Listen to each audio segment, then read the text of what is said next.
Hello बच्चों, let's read the question. Atmospheric pressure is calculated by A height of the water column in barometer, B height of the mercury column in barometer, C height of lime column in barometer and the height of oil column in barometer. Now to answer this question, first we will discuss here the key concept, and here the key concept will be atmospheric pressure. तो हमारे पास जो atmosphere है उसमें different layers मिलती हैं gases की, और यहाँ पे जो हमारे पास एटमॉस्फेयर होता है वो अर्थ की सरफेस पे जो भी प्रेशर एक्सर्ट करता है उसे हम एटमॉस्फेरिक प्रेशर का नाम देते हैं.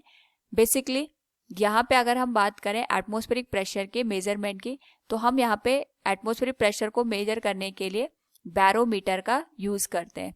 तो बैरोमीटर में हम जनरली जो प्रेशर होता है उसको मरकरी कॉलम के फॉर्म में कैलकुलेट करते हैं. यानी हमारे पास हमें पता है जो प्रेशर होता है ये होता है फोर्स पर यूनिट एरिया के बराबर, और प्रेशर को अगर हम किसी लिक्विड के लिए कैलकुलेट करते हैं तो it is given as rho into g into H.